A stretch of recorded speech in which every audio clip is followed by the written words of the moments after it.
નમો અરહંતાણં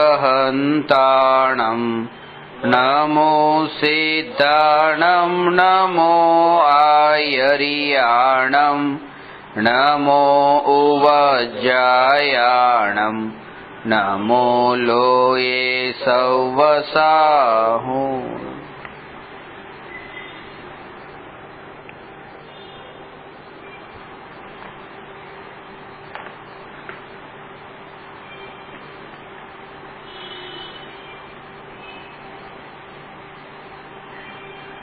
પ્રશ્ન નંબર 333.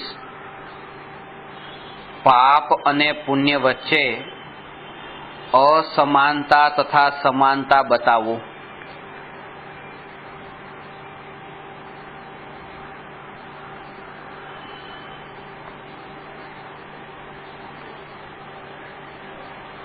છેલ્લા 2 વ્યાખ્યાનમાં આપણે પાપ અને પુણ્ય પર વિસ્તારથી ચર્ચા કરી છે.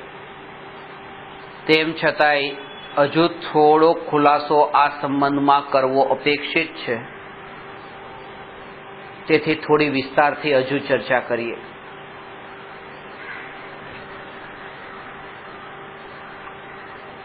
સમયસારમાં 12મી ગાથામાં વ્યવહારને જાણેલો પ્રયોજનવાન કયો છે. આ શબ્દ તો તમારામાં કોતરાઈ ગયા છે, પણ એનો ભાવ ખ્યાલમાં આવવો જોઈએ.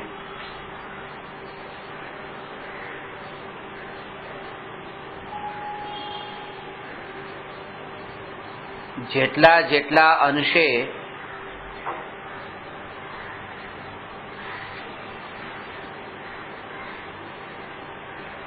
વસ્તુ નિશ્ચયરૂપ ત્રિકાળી ધ્રુવ ભગવાન આત્મા ગ્રહણ થાય છે, એટલા અંશે પછી એ જે વ્યવહાર છે એ વ્યવહાર છોડવા યોગ્ય છે. આ પાપની સાથે જ જ્યારે આપણે પુણ્યને રાખીએ છીએ કે જેમ પાપ છોડવા યોગ્ય છે એમ પુણ્ય પણ છોડવા યોગ્ય છે, પણ બંનેનો ભેદ સમજવો જરૂરી છે.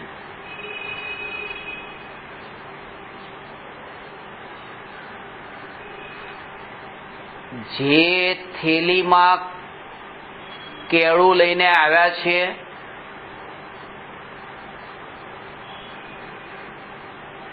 એ થેલી છોડવા યોગ્ય છે કેળાને ખાવા માટે, અને એ છાલ પણ છોડવા યોગ્ય છે કેળાને ખાવા માટે. આ બંને વાત સમજવી. સૌથી પહેલું કાર્ય તો એ છે કે થેલીમાંથી એ કેળાને બહાર કાઢવું, કારણ કે થેલીમાં રહે તો એ ખરાબ થઈ જાય, એટલે એને પેલા એમાંથી બહાર કાઢ્યું. પણ છાલથી બહાર નહીં કાઢવો. હજુ થેલીથી તો બહાર ત્યારે જ કાઢી નાખો જ્યારે તમારા ઘરે આવી ગયા, પણ છાલથી તો ત્યારે જ બહાર કાઢે કે જ્યારે ખાવાનું હોય. તો એ રીતે પાપરૂપી થેલીથી તો પહેલા જ છૂટવું, અને આ પુણ્યરૂપી છાલથી ત્યારે છૂટવું કે જ્યારે ત્રિકાળી ધ્રુવ ભગવાન આત્મા અનુભવમાં આવે. પણ અંદરમાં શ્રદ્ધામાં તો એ જીવને છે કે થેલી અને છાલ બંને છોડવા જેવા છે, ખાવા જેવા નથી.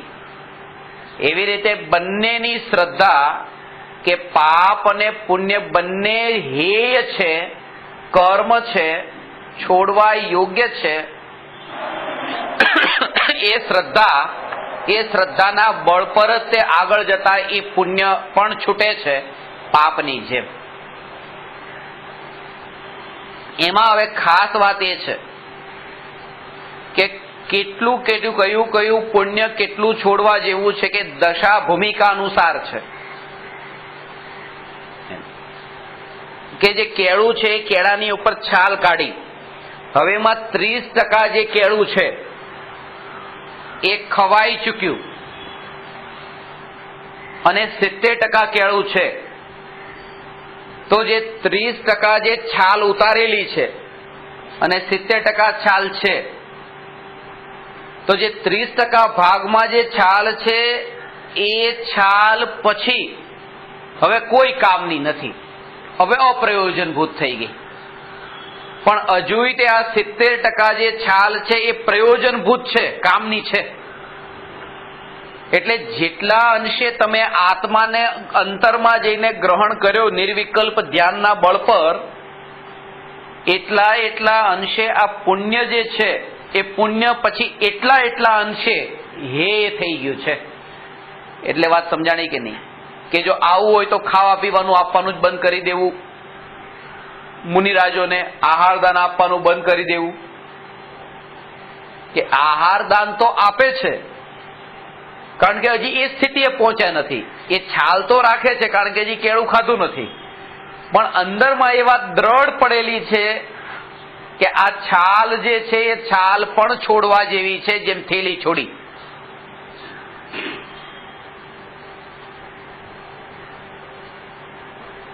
અને ખાસ વાત તો એ છે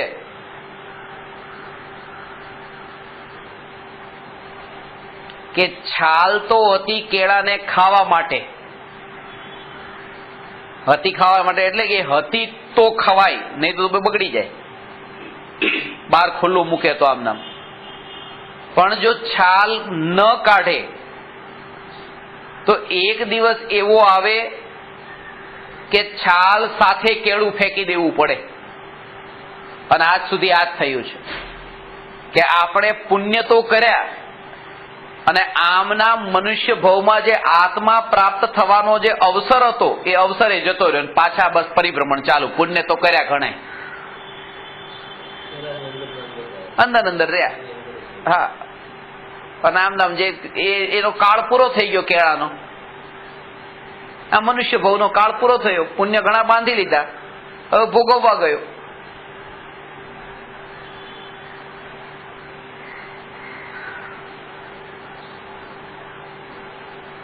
એટલે જે ઉપાદેયતા જે છે ને એ ઉપાદેય એ બહુ ખતરનાક છે.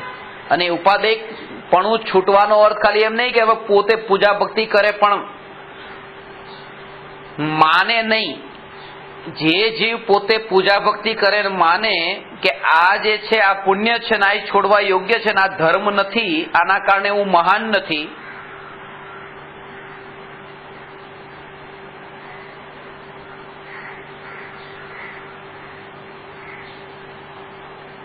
એ બીજા જીવને એ ભૂમિકા વાળા જીવ માટે અલગ રીતે કથન કરે. હવે પોતે સાધુ આટલા સદાચારમય અને 28 મૂલગુણના પાલનરૂપ ચારિત્ર પાળે છે, જેમણે હવે માંસ ચાખવાનો ને ખાવાના તો વિકલ્પ તો બહુ દૂર થઈ ગયા, તેમ છતાં પણ શાસ્ત્રોમાં જે વિકલ્પ આવ્યા ને લખવાના કે માંસ નહીં ખાવું જોઈએ, આવું બધું લખવાના વિકલ્પ આવ્યા. પોતે ખાતા નથી, પોતે એમાં પડતા નથી, ન ખાવું જોઈએ, એમાં શું દોષ લાગે ને એ ભૂમિકામાં પહોંચેલા જીવ આ બધામાં ક્યાં પડે છે? આના ઉપર સમજવાનું કે વ્યવહાર એ જે ભૂમિકા અનુસાર છે કે એ ભૂમિકા મુનિની ભૂમિકા છે અને ગ્રહસ્થની ભૂમિકા આ પ્રકારની હોય છે. એ ગ્રહસ્થની ભૂમિકા બતાવે છે. અને ગ્રહસ્થની ભૂમિકા કેવી હોય એવું વર્ણન કરવું એ પણ મુનિની ભૂમિકામાં આવે છે, એટલા માટે કરે છે.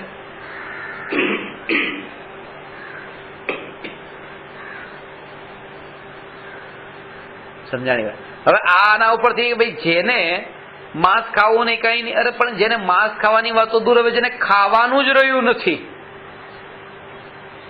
એવા તીર્થંકર ભગવાને ખાવાના સંબંધમાં મુનિરાજોના 46 પ્રકારના અંતરાયના બધું શું કામ બતાવ્યું? પોતે તો ખાવું નતું. ભૂમિકા અનુસાર ઉપદેશ હોય છે કે આ પ્રકારે મુનિની ભૂમિકામાં આવવું હોય, ગ્રહસ્થની ભૂમિકામાં આવવું હોય, એ ભૂમિકા અનુસાર ઉપદેશ આપ્યો.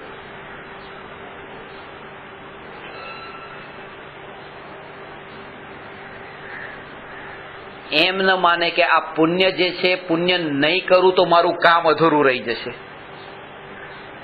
એમ ન માને.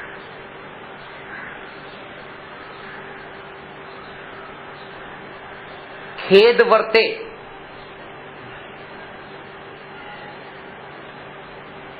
સમજાણું? કોઈ શાસ્ત્ર લખવાનું કાર્ય ચાલતું હોય તો એમાં ખેદ વર્તે છે કે અરે આ પણ કેમ? અજ્ઞાનીમાં ને જ્ઞાનીમાં આટલો ફરક છે. અજ્ઞાનીમાં ઉત્સાહ એટલો વર્તો હોય, હા જો કેટલું સરસ કામ થયું, આ કેટલું સરસ લખાયું, આ તો ખાસ જરૂર હતી, આના વગર તો ચાલે એમ જ નતું. એમ અંદરમાં કેટલી ઉપાદેય બુદ્ધિ હોય. અને એમાં હજી સૂક્ષ્મ રૂપે જોવા જાવ તો ઉપાદેય બુદ્ધિ એની ન હોય જે લખાણ લખાયું છે. ઉપાદેય બુદ્ધિ એની હોય કે મેં લખ્યું છે, મારા થકી લખાયું છે, એમાં વધારે રસ હોય. ફરક પડે.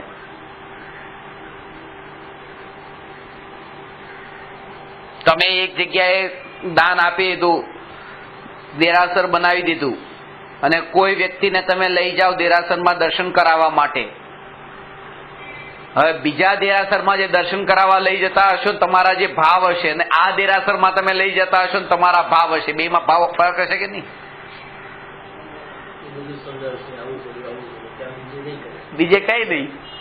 એટલે વધારે તો નુકસાનરૂપ કયું બની ગયું તમે વિચાર કરો. પેલામાં તો કામ પતિ નીકળી ગયા અને બધું બતાડવું પડે, પછી બધે પાટિયા લાગે દેખાડવા પડે, જો અહીંયા છે અહીંયા છે.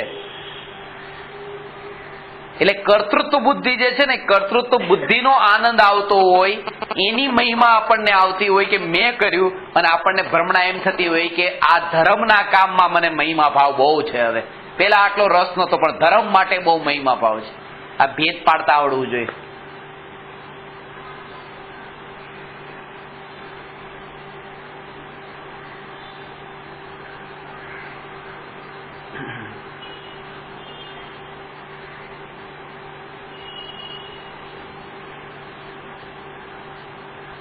દીકરો મીઠાઈ બજારમાંથી લાવીને કોઈ એને આપે અને કે લે ખા, અને તમે તમારા જાતે બનાવીને આપો ને ખવડાવો, એમાં આનંદ ફરક પડે કે નહીં? એ ફરક શેનો પડે છે? કરતા ભાવ પોષાય છે એનો ફરક પડે છે. મેં કર્યું અને આ મેં કર્યું એ મટી જાય ને, ત્યાં ધર્મ શરૂ થઈ ગયો. આજ તો ઓપરેશન કરવાનું છે.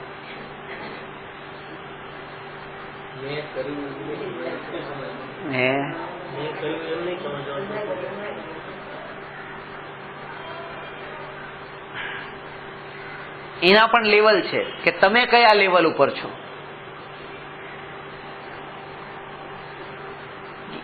કે ભાઈ આ બધું બંધ કરીને ઘર છોડીને આત્માના ધ્યાનમાં બેસી જવું, આ જ સમજવા જેવું છે. એક તો એ ભૂમિકાની વાત થઈ. એક એ ભૂમિકા, ઘરમાં રહેવું છે તો હવે અપ્રયોજનભૂત આ બધામાં નહીં પડવું, આ ઉંમરે ક્યાં બધું કરવું, હવે આત્માનું કરી લો. આવો અવસર મળશે નહીં. આ એક એક પળ એવી છે એની તમને મહિમા નથી, અને ખાવા પીવામાં જ અટકી ગયા. એમ કરીને એમ કહે છે કે ભાઈ તમે હવે જેટલો બને એટલો સત્સંગ સ્વાધ્યાય કરો. તેમ છતાંય તે હજી નથી મન લાગતું. તો ઠીક છે, બનાવ્યું તો બનાવ્યું. હવે એ સમયે કેમ ભાવ રહે?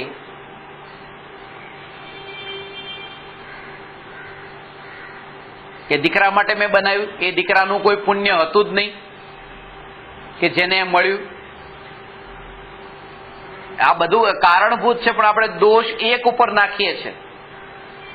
એ દાળમાં મીઠું ન નાખ્યું અને 10 મહેમાન ઘરે આવ્યા હતા અને 10 મીઠા વગરની દાળ ખાધી, બોલ્યા નહીં, પણ ભૂલ એકની, બાઈની.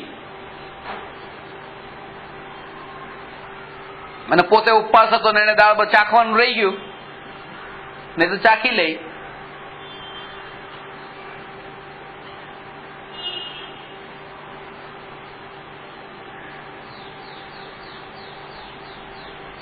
એમાં આ કોડ લખ્યો છે કે ગમે રસોઈ બનાવવા વાળા પણ ગમે એટલી, આ તમે ચાની કેટલી ઉપર જો ને તો ચા વેચવા વાળા જે હોય એ ભલે દિવસમાં એ હજારો કપ ચા વેચતા હોય, પણ દરેક તપેલીમાં ચા બને ત્યારે એક આમ ચાખી તો લઈ જ તે. એટલે ઓલા પંડિતમાં લખ્યું છે કે જે આ બધાને આટલો ઉપદેશ આપનારા છે, આત્મા આત્મા આત્મા બધાને આપે છે, એકવાર થોડો ચાખી લે ને કે કેવો છે, એકવાર તો ચાખી લે.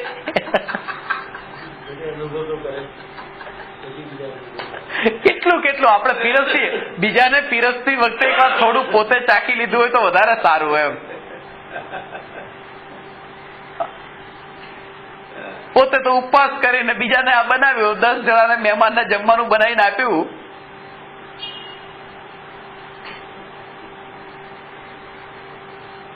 ચાલુ ને ચાલુ આખો દિવસ ગેસ ચાલુ ને ચાલુ હોય, ચા બનતી જ બનતી કેટલી, પણ એનું ચાખવાનું કામ ન, અંદાજ ના આવી જાય. પાછું માપીને નાખે, 1 2 3 4 5 એની ચમચી નાની નાની ચમચી હોય અંદર એવી રીતે ગણીને જ નાખે કે 20 ચમચી કે 25 ચમચી કે એવી રીતે નાની નાની ચમચી.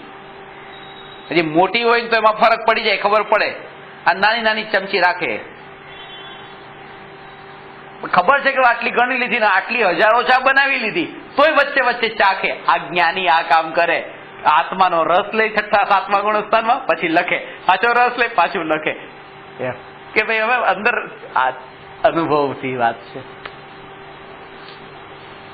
વિધિ તો એક જ છે, અહીંની બહારની અંદરની પ્રયોગ બાબત. પોતે ઉપવાસ કર્યો, 10 જણાને મીઠા વગરની દાળ ખવડાવી દીધી. હવે કે કોના આ એકની ભૂલના કારણે 10એ ભોગવવું પડ્યું, પણ 10ની ભૂલ જ હતી, એકની ક્યાં હતી?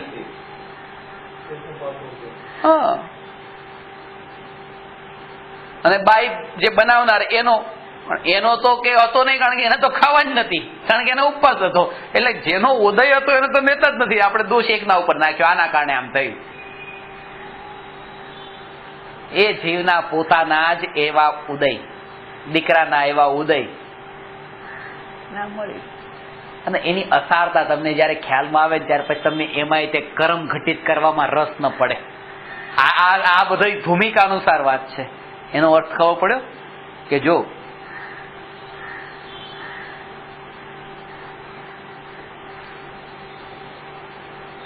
તમને કોઈ સરસ વસ્તુ એવી રીતે આપી,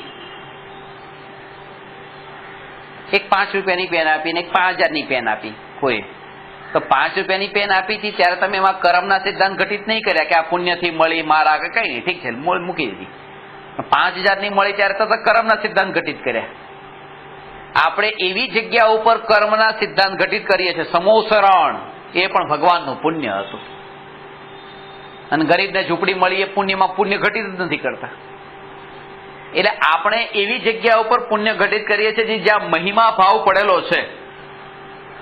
જયારે અસારતા ખ્યાલમાં આવી જાય ને ત્યારે પછી ત્યાં તમે આ કર્મ એ ઘટિત કરવામાં રસ ન પડે કે ક્યાં હવે આમાં દીકરાના પુણ્યના ઉદય છે ને મળ્યો, આવા વિચારે ત્યાં ન આવે. પતી ગયું છે, કામ થઈ ગયું. કારણ કે આ વાતને લંબાવી હજી તમે દીકરાને મીઠાઈ બનાવીને આપી ત્યાં વાત પતી નહીં, પણ અહીંયા સુધી લંબાવી. એમાં કર્મના સિદ્ધાંત ઘટિત કરીને હજી લંબાવો છો એ જ વાતને, ત્યાં પતી ગયું.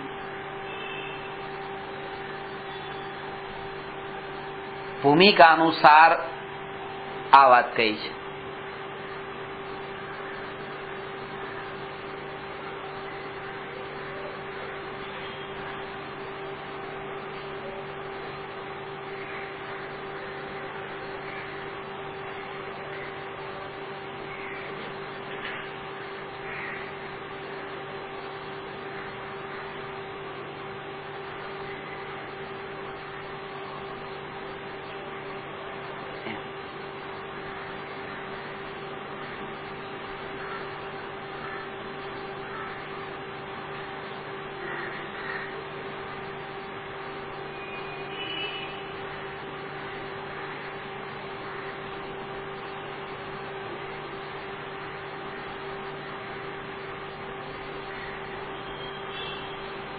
એટલે કોઈ સંજોગ નતો કે 24 તીર્થંકર રાજકુમાર હતા.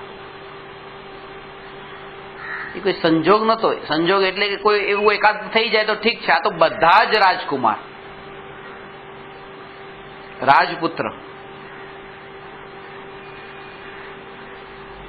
આ એ વાતને બતાવે છે કે આ પુણ્યને પણ પચાવવાની શક્તિ, પુણ્યના ઉદયથી જે પણ પ્રાપ્ત થયું હોય એમાં પોતાના આત્મ સ્વરૂપની ચૈતન્યપણાની વિસ્મૃતિ ન થાય, ચૈતન્યપણાની તપાસ થતી રહે.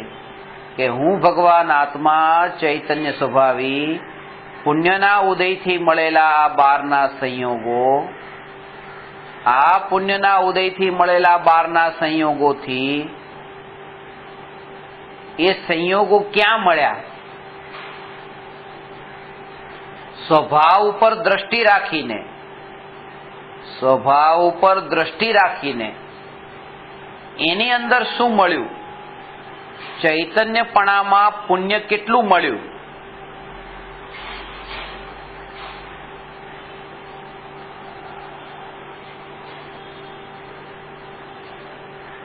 જે જ્ઞાનને ક્ષયોપશમ જ્ઞાન કહીએ છે એમાં પુણ્ય વચ્ચે ક્યાંય આવતું નથી. હજુ ક્ષયોપશમ જ્ઞાનમાં પણ પાપ વચ્ચે આવ્યું, પણ પુણ્ય વચ્ચે નથી આવતું. કારણ કે જ્ઞાનાવરણી કર્મનો ક્ષયોપશમ આપણે એમ જેમ કહીએ ત્યારે જ્ઞાનાવરણી કર્મ તો પાપરૂપ કર્મ છે, કારણ કે બધા જ ઘાતી કર્મ પાપરૂપ છે. તો એ તો પાપ હજી વચ્ચે આવે છે, પણ જ્ઞાનની અંદર તો ક્યાંય પુણ્ય વચ્ચે આવતું નથી. તો ક્ષયોપશમ જ્ઞાનમાં પણ જ્યારે પુણ્ય વચ્ચે આવતું નથી તો ચૈતન્ય સ્વભાવ, એ ચૈતન્ય સ્વભાવમાં આ પુણ્યના ઉદયથી જે થોડી અનુકૂળતા મળી એ ક્યાં જતી રહી? આ સિદ્ધાંત સમજવા જેવો છે. પુણ્યના ઉદય અઘાતી કર્મના સાથે જ ઘટિત થાય છે, ઘાતી કર્મમાં નહીં. હવે ઘાતી કર્મમાં બે વાત કહી.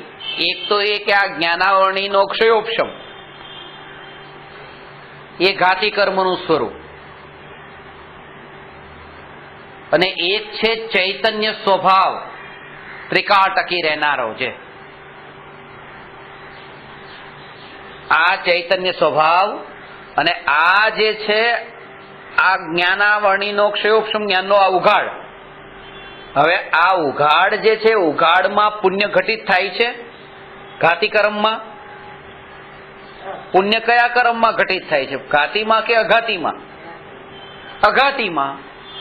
કારણ કે ઘાતી કર્મની તો કીધું કે 47 પ્રકૃતિઓ પાપની જ છે, એમાં ક્યાં પુણ્ય છે? એટલે ક્ષયોપશમ જ્ઞાન જે છે એમાંય તે પુણ્ય આવતું નથી.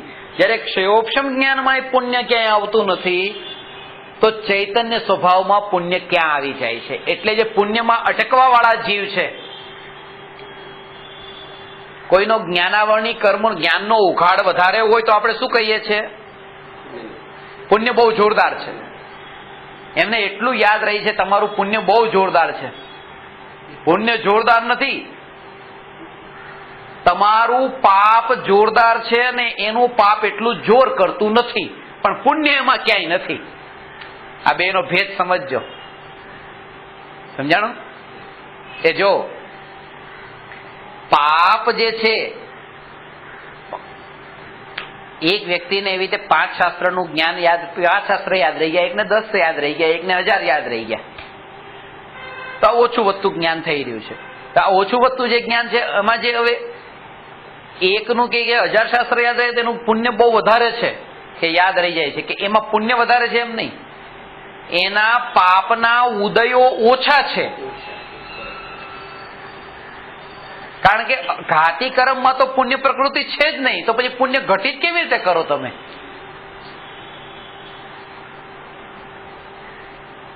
એમાં તો પુણ્ય કોઈ છે જ નહીં. પાપના ઉદય કોઈને વધારે હોય, કોઈને ઓછા હોય.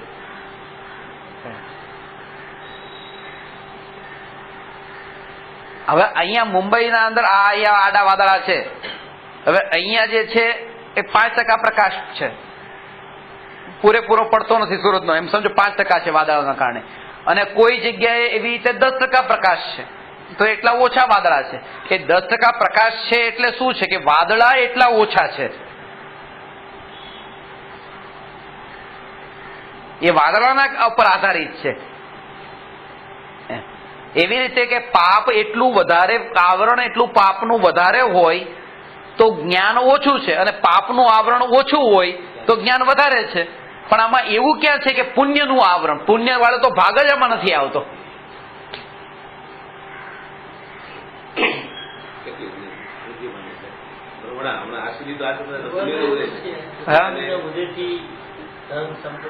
ધન સંપત્તિની વાત ચાલે છે કે જ્ઞાનની વાત ચાલે છે? આ જ્ઞાનની વાત ચાલે છે. એટલે તો કીધું ઘાતી કર્મમાં ઘટિત કરીએ છીએ. અઘાતી કર્મમાં તો પુણ્ય પાપના ઉદય હશે, એમાં બે હશે, પુણ્ય ને પાપ. ઘાતી કર્મમાં એકલું પાપ, પુણ્ય નહીં.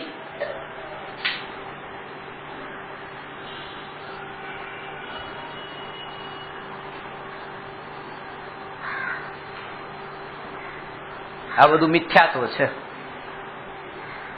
આપો નવ તત્વની સાચી શ્રદ્ધા હોવાનું નામ સમ્યક દર્શન છે ને. તત્વાર શ્રદ્ધાનમ સમ્યક દર્શનમ. તો આ જે પાપનું સ્વરૂપ છે એને પુણ્યનું સ્વરૂપ માને છે, આ મિથ્યાત્વ. સમ્યક દર્શન ન થાય.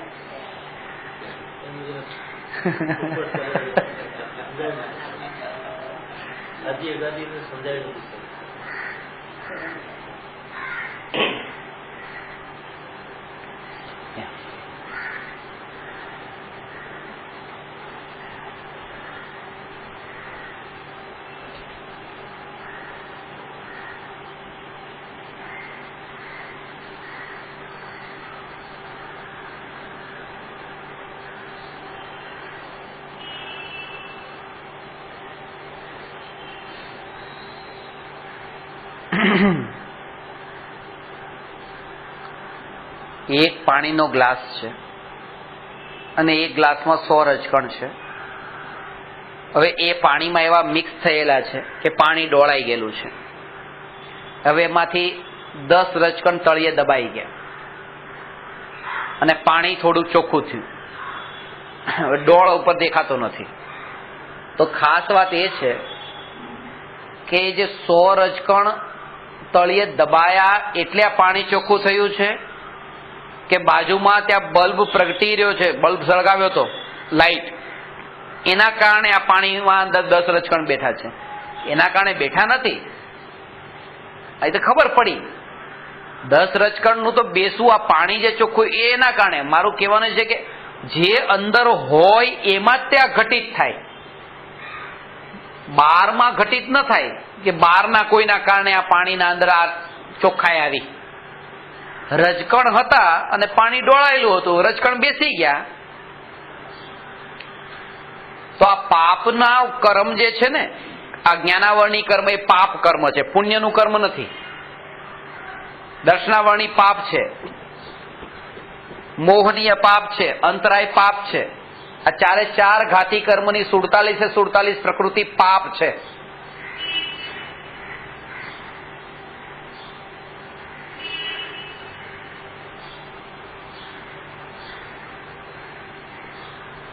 હવે તમને માનો કે 1 કરોડ રૂપિયા તમને તમારી પાસે અત્યારે છે, 1 વર્ષ સુધી તમારી પાસે રહ્યા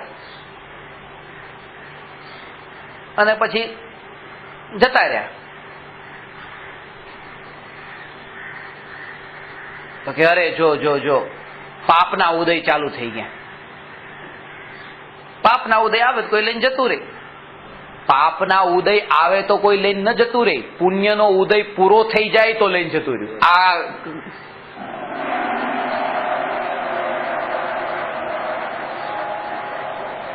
એક જતું રહેવાનો મતલબ એમ થોડું છે કે પૂરું થયું. સમોસરણ ભગવાનને પતી ગયું હવે એટલે પાપના ઉદય ચાલુ થઈ ગયા. પુણ્ય હતું એ પૂરું થઈ ગયું. આ પુણ્યની અને પાપના સ્વરૂપનો ભેદ સમજવો જરૂરી છે.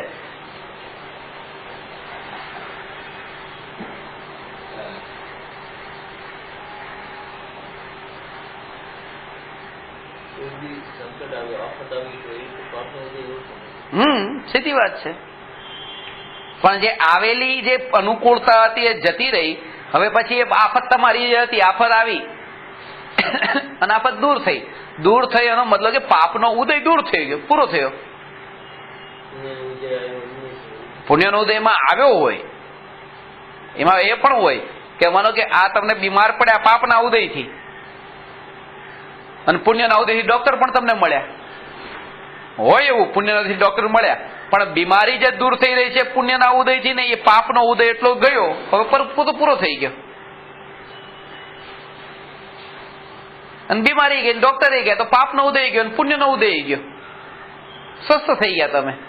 આ રીતે વિતરાગ ભાવનો અર્થ છે સ્વસ્થ થઈ ગયો આત્મા પાપ પુણ્યથી, એનું નામ છે કે બે ખાલી થયા. સમજવું જરૂરી છે થોડું હજી.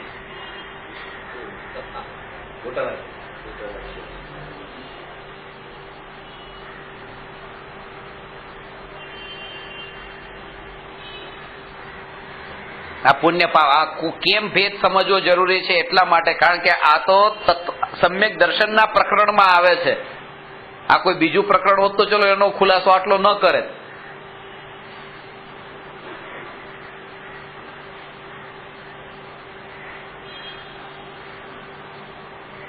કોઈ પણ પરિસ્થિતિ તમારા જીવનમાં એવી આવે ત્યારે પોતાને નીચો નહીં માનવો, પુણ્યનો ઉદય માનવો માનવો માનવો. ગમે તે સ્થિતિ માંગીલાલજી તમારા જીવનમાં આવે, પુણ્યનો ઉદય જોરદાર છે. અરે કઈ પણ આવે, તમારું કરોડોનું નુકસાન તોય પુણ્યનો ઉદય ચાલે છે ને છે every moment, day and night. Accident થયું ને, સામેથી એ ગાડી આવીને એવું એક્સિડન્ટ થયું કે હાથ પગ બધું તૂટી ગયું, પુણ્યનો ઉદય જોરદાર ચાલી રહ્યો છે.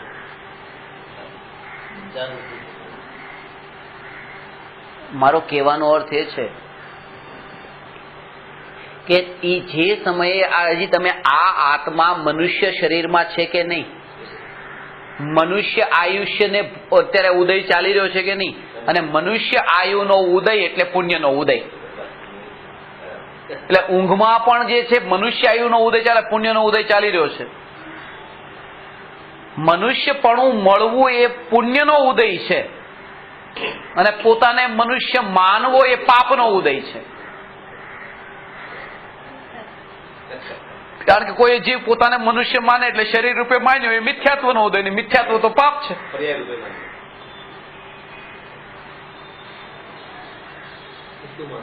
હે બસ એનાથી જુદો માનવો. હવે તમે જેમ સીધે સવાલ આમ સરળતાથી કરી નાખો છો, મારે હવે સરળતાથી આપવા પડશે, બહુ ડીપલી આપું તો સમજાતા નથી. પોતાને શરીર રૂપે ન માનવું. મુંબઈમાં રહે તો મુંબઈનો માલિક પોતાને માનતો નથી કે મુંબઈનો માલિક થઈ ગયો. હે તો જ સંયમ લેવાય કે હવે આ મારું નથી તો ભલે જે થાય તે થાય, એનું નામ સંયમ. હવે આ મારું માન્યું હોય તો સંયમ લેવાય નહીં.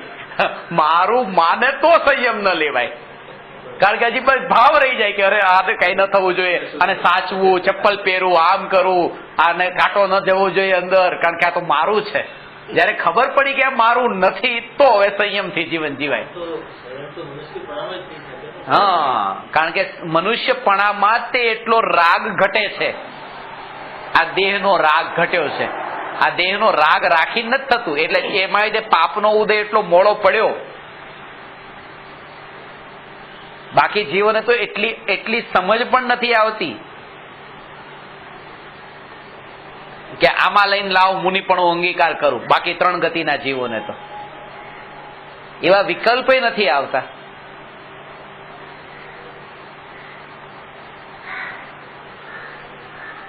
આગળની વાત કરીએ છીએ, હજી બહુ આગળની વાત. હજી તમે અત્યારની ભૂમિકાની વાત કરો. સંયમ તો એટલે જ લેવાય છે જયારે એને મારું માન્યું નથી, રાગ રહ્યો નથી. ઘરવાળાને મારા માને તો સંયમ કેવી રીતે લેવાય? અરે મારા માને છે એટલે તો સંયમ લેવાતો નથી.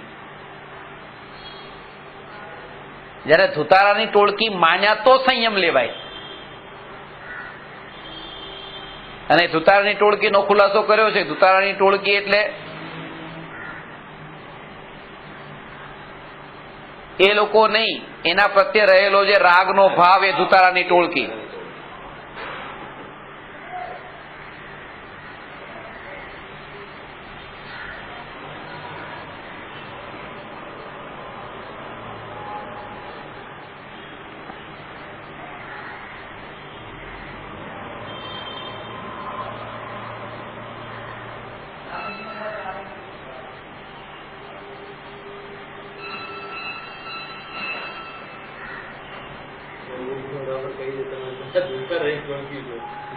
ખોટું થઈ જાય.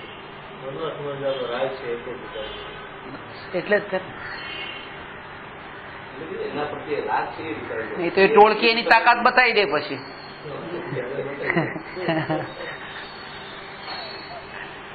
છે રાજ જ છે એ થોડી વિચાર એના પ્રત્યે જે રાજ છે એ તમે એનો કોણ કેવી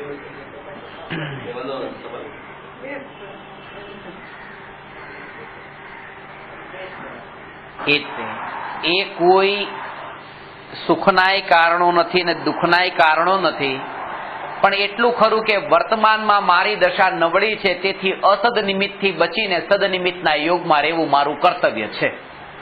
સીધી વાત.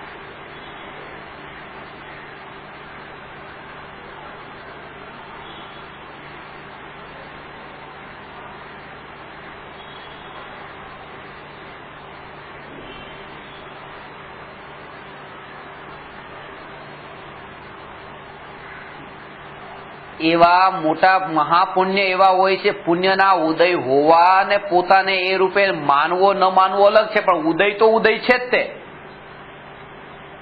જેમ કે મનુષ્યાયુનો ઉદય ચાલે છે, પુણ્યનો ઉદય છે, પણ જીવની દ્રષ્ટિ એના ઉપર જતી જ નથી. એ જીવ તો એના ઉપર દ્રષ્ટિ કરતો જ નથી કે કોઈ જીવનમાં એવી તકલીફ આવી ગઈ અને વિચાર આવ્યો કે હવે આત્મહત્યા કરી લઉં, તો એ તકલીફ તો પાપનો ઉદય છે, પણ એ સમયે આ મનુષ્યપણું એ પુણ્યનો ઉદય હતો કે નહીં? એ પુણ્યના ઉદયથી મળેલા ઉપર દ્રષ્ટિ ન ગઈ ને આના ઉપર દ્રષ્ટિ ગઈ. એટલે કોઈ પણ પરિસ્થિતિમાં પોતાને પાપના ઉદય વાળો માનીને નિરાશ નહીં થવું. આ પુણ્યના ઉદય પણ જોર કરે છે, સદુપયોગ કરી લે.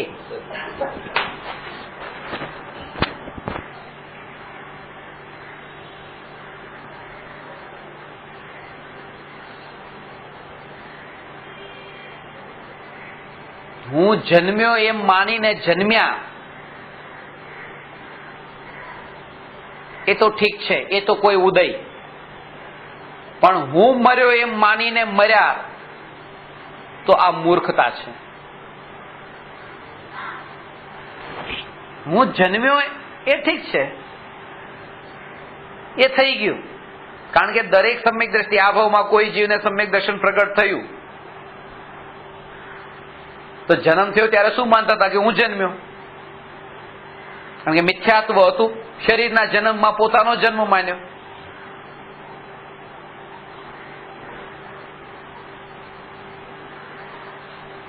પણ મરણ વખતે હું મર્યો એમ માની ન મરે. હું આત્મા અનાદિ અનંત. એટલે જન્મ ભલે હું જન્મ્યો એમ માનીને જન્મવું હોય તો ચલો ઠીક છે, પૂર્વના ઉદયો છે, સંસ્કાર. પણ હું મર્યો એમ માનીને મરવું એ તો મૂર્ખતા છે.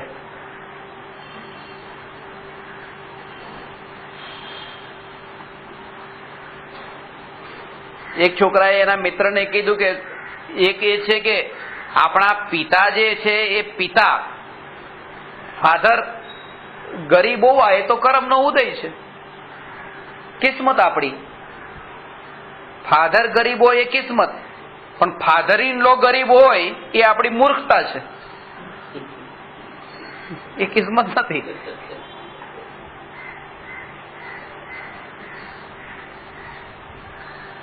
જન્મ્યો એ ઠીક છે, ઉદય થઈ ગયો, પણ મર્યો એમાં એમ ન થવું જોઈએ. ત્યાં તો પુરુષાર્થ. પુરુષાર્થના બળ પર હું મર્યો જ નથી, મરતો જ નથી. અને એમ નથી ખાલી મરતો જ નથી, પછી હવે જે આગળ જન્મ લેવાનો છે એ જન્મે નથી. અને ત્યાં તો એ છે કે અનાદિ કાળથી જે જન્મ થયા હતા એ જ નતા. એટલે અનાદિ અનંત અજર અમર એ જે છે, અજન્મ્યો, અજર અને અમર, એ ત્રણે ત્રણ.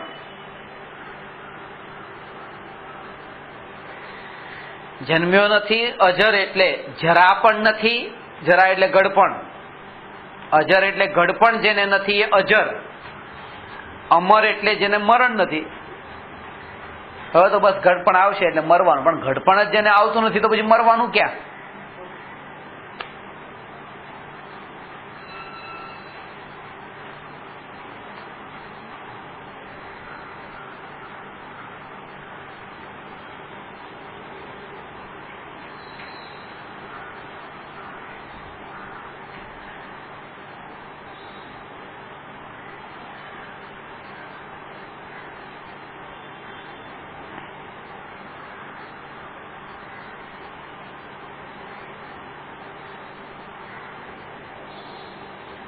આ સમજવું બહુ જરૂરી છે. કરવું પડશે. સમોસરણ જે છે, સમોસરણ એ મળ્યું, યોગ થયો ને, તો કયા ઉદયના કારણે? પુણ્યના કે પાપના? પુણ્યના ઉદયના કારણે. બરાબર. હવે એ પુણ્ય જે ઉદયમાં આવ્યું એ પુણ્ય બંધ તો થયો હતો ને પેલા. એ પુણ્ય જે બંધ થયો હતો એ કયા ભાવના કારણે? પુણ્યના ભાવ કે પાપના ભાવના કારણે? પુણ્યના ભાવના કારણે. કારણ કે પુણ્યના ભાવથી તો એ તીર્થંકર પ્રકૃતિ બંધાય છે. 16 કારણ ભાવના છે ને, એ ક્યારેક લઈશું. એ 16 પ્રકારના એવા ભાવ છે. તત્વાળ સૂત્રમાં એનો ખુલાસો કર્યો છે કે જેના કારણે એ તીર્થંકર પ્રકૃતિ બંધાય છે. પણ આમાં રહસ્ય એક સમજવા જેવું એ છે, હા, ગમે એવા સારા ભાવ આવી જાય ને, તો એ ગમે એ ભાવ આવે,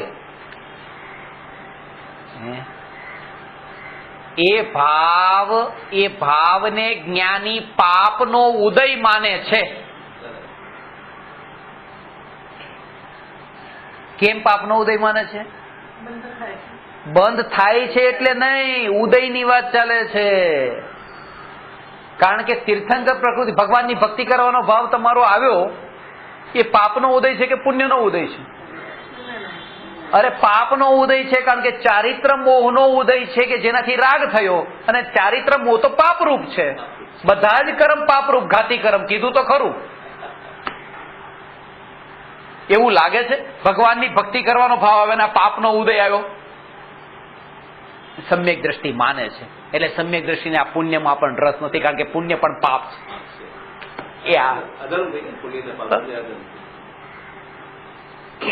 ભગવાનની ભક્તિ કરવાનો ભાવ આવ્યો એ પાપના ઉદયથી, અને જીન પ્રતિમાને જીન દર્શનનો અવસર મળ્યો સામે, આ પુણ્યનો ઉદય, એ અઘાતીનો ઉદય છે. આ બધા પુણ્ય પાપના રહસ્ય છે બધા.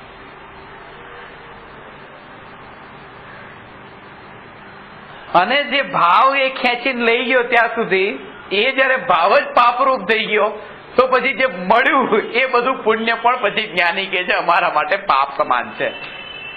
એટલે પુણ્ય ને પાપમાં ભેદ નથી રહ્યો હવે. કારણ કે વિકલ્પ શુભ વિકલ્પ પણ પાપના ઉદયથી થાય છે.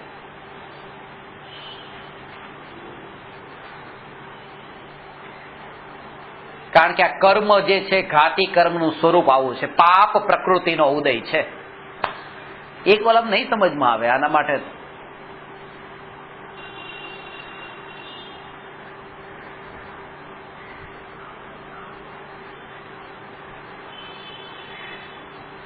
આટલું સૂક્ષ્મ સ્વરૂપ.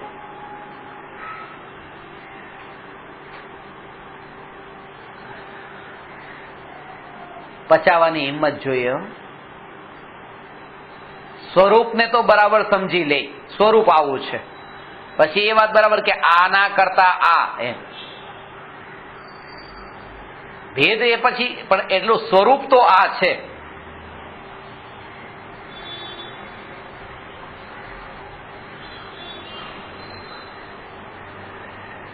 કે આ પાપનો ઉદય છે.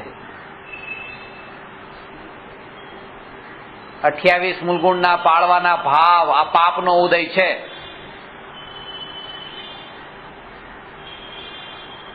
કારણ કે ચારિત્ર મોહનીય કર્મના ઉદયથી રાગ અને દ્વેષના ભાવ થાય છે.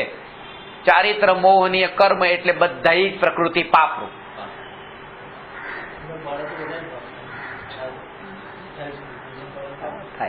આ સ્વરૂપ એ છે કે ઉદય પાપનો છે, અને પુણ્યના ઉદય રૂપ માનતા હો તો નહીં માનતા. આવો ખેદ વર્તે જે જીવને.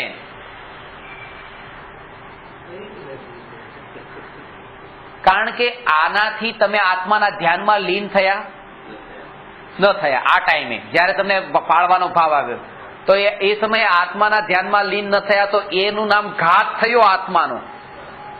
એમ આ ગાંધીજીની સેવા, એ આત્માનો ઘાત થયો, એબસન્ટ થઈ આત્મામાં. અને આત્માનો જે ઘાત કરે છે તે બધા જ ઘાતી એ પાપરૂપ છે.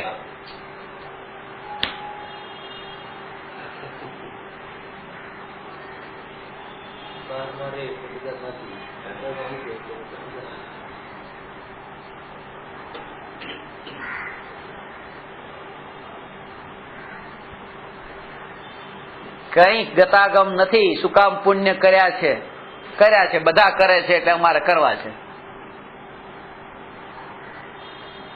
જૈન પરિવારમાં જન્મ્યા છે, જૈન કેવરાવીએ છે લોકોની સામે, એટલે આ કરીએ છીએ.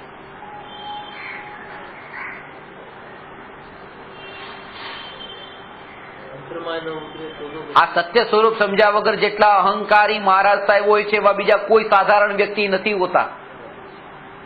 જો બરાબર નમસ્કાર ન કર્યા હોય તો અંદરમાં લાગી જાય કે આ કોણ છે. સાધારણ વ્યક્તિને જે આટલા આ એનું સ્વરૂપ બતાવું છું. જ્યાં સુધી આ પાપ પુણ્યના સ્વરૂપ અને આ એનાથી જુદો જ્ઞાયક એ સ્વરૂપ ન સમજે તો આવી નાની નાની ઘટનાઓમાં પણ અટકી જાય. આ પુણ્ય કરે છે કેટલું તોય એ શું કામ છે, આનું પ્રયોજન શું છે કઈ ખબર નથી. બધા કરે એટલે સાચો જૈન ધર્મ. કારણ કે બધા કરે સાચો એવું નથી. એક મેં વાર્તા વાંચી હતી, બહુ મને ગમી. ટૂંકી નાની વાર્તા છે.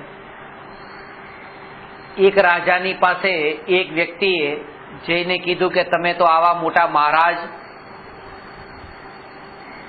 અને તમારી પાસે તો બધું જ હશે જીવનમાં. તો કે હા બધું છે, પણ કે મને એક વાત ગમતી નથી.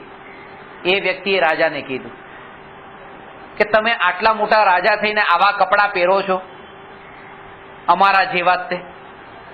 તમારી પાસે તો દેવતાઓના કપડાં હોવા જોઈએ, બિલકુલ ચમકતા. હવે રાજાના મનમાં આ વાત ખટકી. હવે વિચાર ચાલુ થઈ ગયો કે આ કપડાં હવે કરવા ક્યાંથી, કાઢવા ક્યાંથી. તો આ વ્યક્તિએ કીધું કે મારી એક ઓળખાણ છે અને હું તપશ્ચર્યા કરીને એ કપડાં લાવી શકું છું.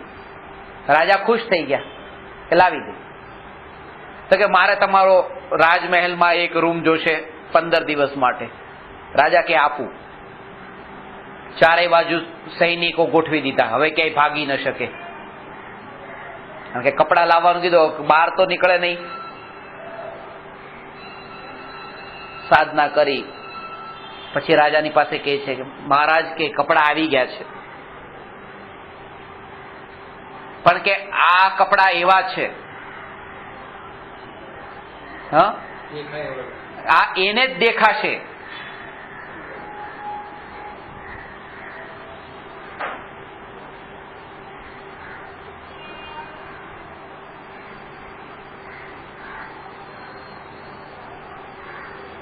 કે જેના બાપા બેઈમાન નહીં હોય,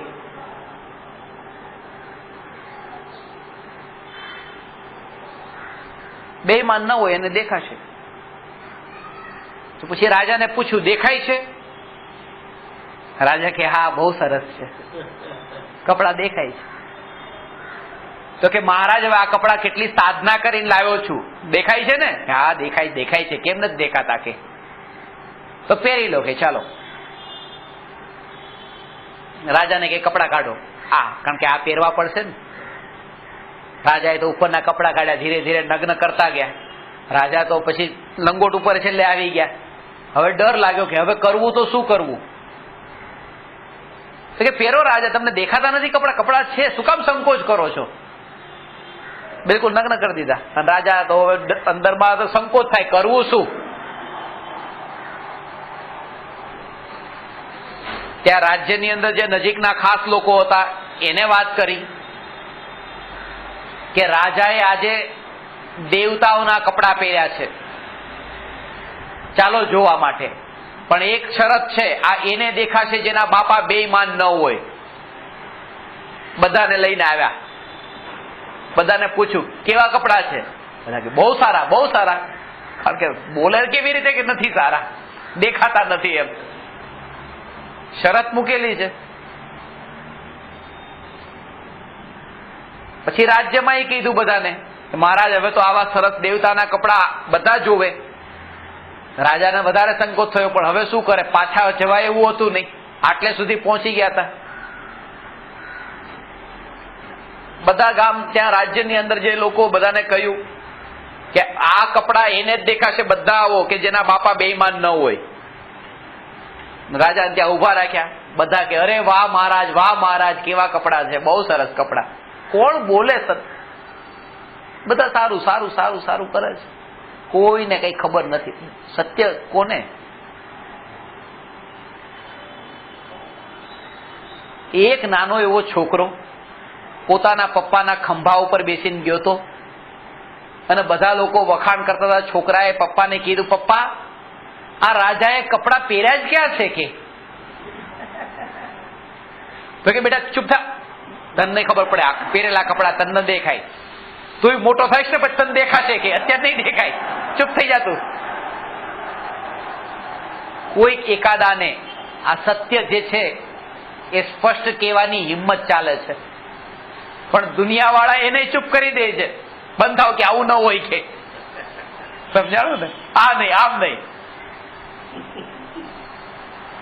એ પર્યાયમાં એકત્વ વેશ્યાગમન છે. જ્ઞાનીઓ આને બોલવાની હિંમત બતાવે છે, બાળક જેવા નિર્દોષ છે. અજ્ઞાની કે આ નહીં કરો, આ નહીં, આવું ખતરનાક નહીં કરો. લોકોને આ તકલીફ. સત્ય જે છે ને, સત્ય આખી દુનિયા અત્યારે જે કરી રહી છે ને, આમ જ તે પગે લાગો, કારણ કે બધા લાગે સાચું સાચું સાચું, અને જાણતા હોવા છતાં પણ કે આમાં કઈ ખબર નથી, ગતાગમ કઈ પડતી નથી, તોય તે આ સાચું છે, આ સાચું છે. નિર્દોષતા જોઈએ સત્યને દેખવા માટે પણ. નિર્દોષ નથી, અંદર કપટ ઘણું છે.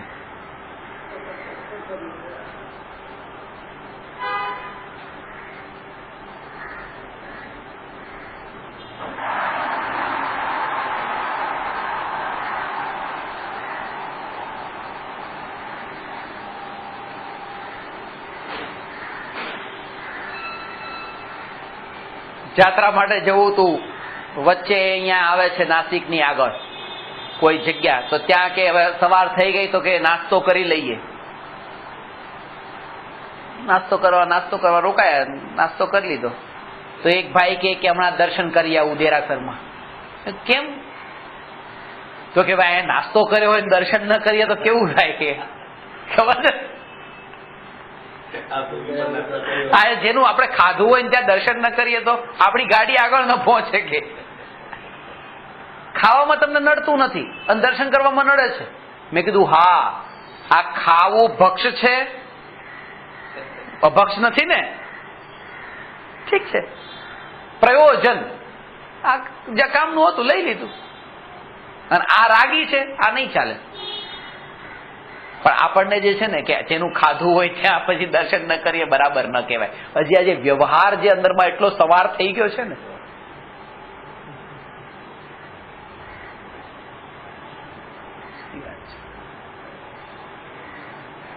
રેસ્ટોરન્ટમાં કીધું જમવા જાઓ છો, હા જમવા જાય તો પેલો કેશિયર બેઠો એની બાજુમાં જ્યાં ખૂણા ઉપર મૂર્તિ હોય છે ગણેશની લક્ષ્મીની, હવે જ્યાં તમે જમ્યા હો ત્યાં પછી પગે લાગી લો ને.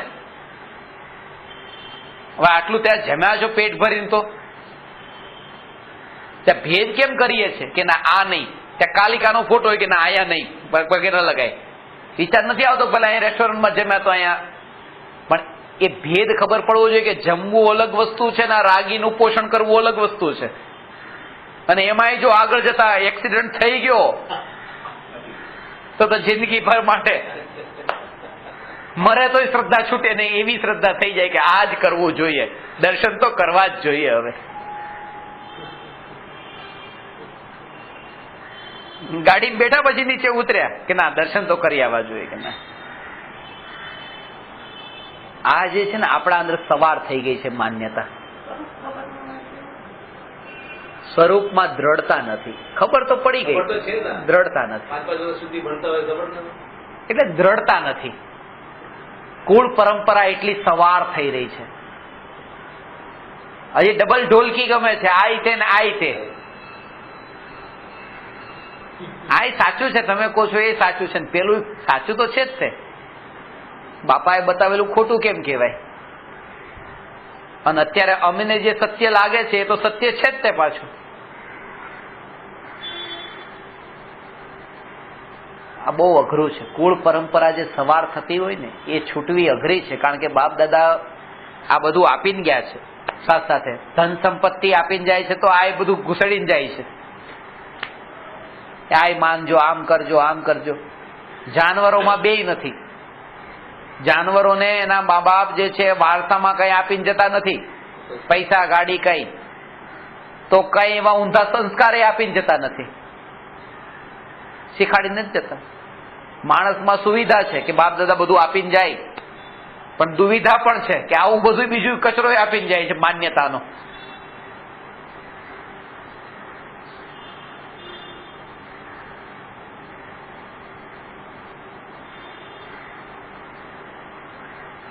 પણ ભૂમિકા અનુસાર વાત છે, નિરાશ થવાની જરૂર નથી. જે ભૂમિકામાં જે વ્યક્તિ જે ભૂમિકામાં હોય એ ભૂમિકાની વાત કરો.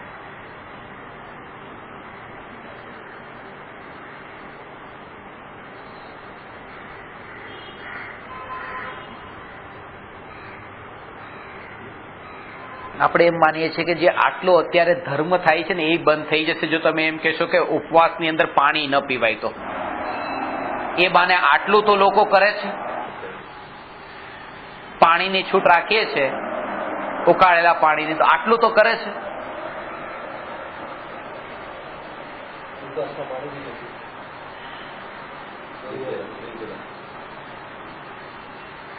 નિર્જળ,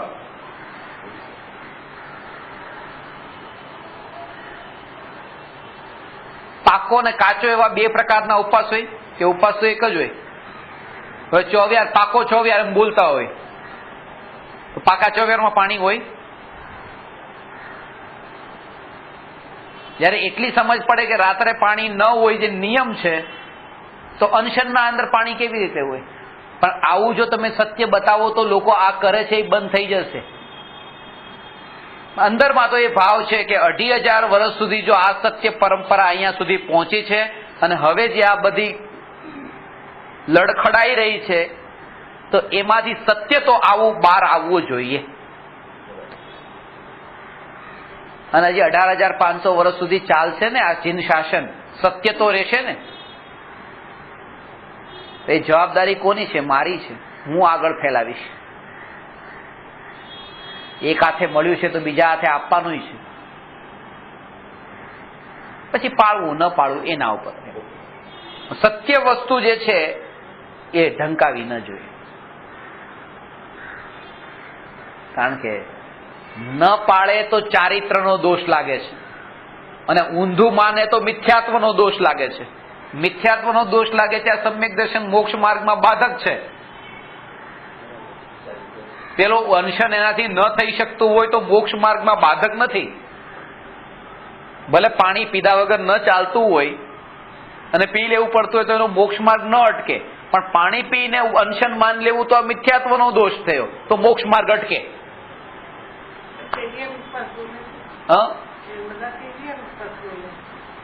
તો એક રોટલી ખાઈને ઉપવાસ એમ બોલ દો. પછી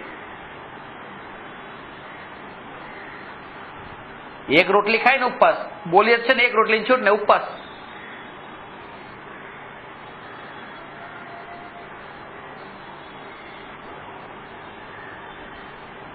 એના જેવું જ થઈ ગયું છે. આ સ્વરૂપ જે છે ને, સ્વરૂપ આપણે મનથી જોડી દીધું.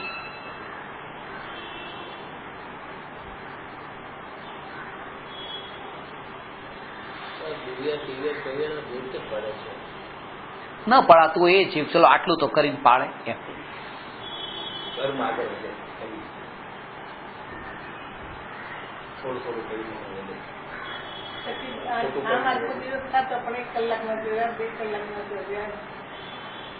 એટલે આ બધા જે છે ને એ તપ થયા, સદાચારની અંદર હજી છે. એટલે હું જે આ ઇન્ડોનેશિયા અને મલેશિયાના જે લોકો જે છે એને કહું કે તમે આ વખતે બટાટા જ ખાજો આખો દિવસ.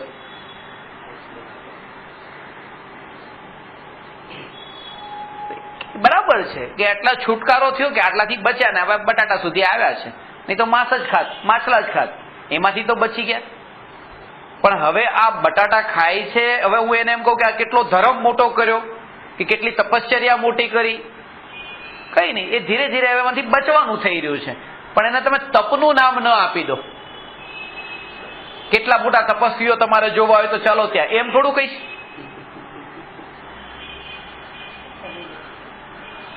એ તપસ્યા સ્વરૂપ જે છે એ ખ્યાલમાં આવવું.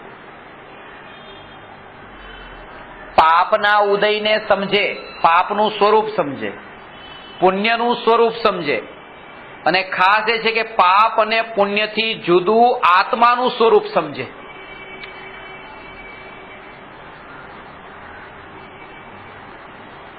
એ ખાસ પેલા જાણ્યું કે જો આ જ્ઞાનાવરણાદી 4 ઘાતી કર્મ ની પ્રકૃતિ પાપરૂપ પ્રકૃતિ, આ જ્ઞાનમાં જે વધારો થયો એ પાપનો ઉદય એટલો મોડો પડ્યો, જ્ઞાનમાં ઘટાડો થયો તો પાપનો ઉદય તીવ્ર ચાલે છે જ્ઞાનાવરણી. 12મા શાસ્ત્ર ગુરુનો યોગ થયો તો પુણ્યનો ઉદય છે, અને યોગ જતો રહ્યો તો પાપનો ઉદય ચાલુ થયો એમ નહીં, પુણ્યનો ઉદય પૂરો થયો. ગુરુદેવ હતા, આપણે ગુરુદેવનો યોગ હતો, પણ જો ને આ કેવો સંયોગનો વિયોગ થયો. આ ભારતની ભૂમિ પર જન્મ થવો એ પુણ્યનો ઉદય છે. ભલે માનતા ન માનતા હોય એ વાત અલગ છે, પણ ઉદય પુણ્યનો ચાલી રહ્યો છે. નાનું બાળક પણ છે ને, એ 1 વર્ષનું બાળક જેને ખબર નથી કયો ભારત ને કયું અમેરિકા, એનો પુણ્યનો ઉદય ત્યાં ચાલી રહ્યો છે. ભલે માનતો ન હોય તોય તે એવી રીતે ઘણા ઉદયો એક સાથે ચાલતા હોય, આપણી દ્રષ્ટિ એના ઉપર હોય જ નહીં.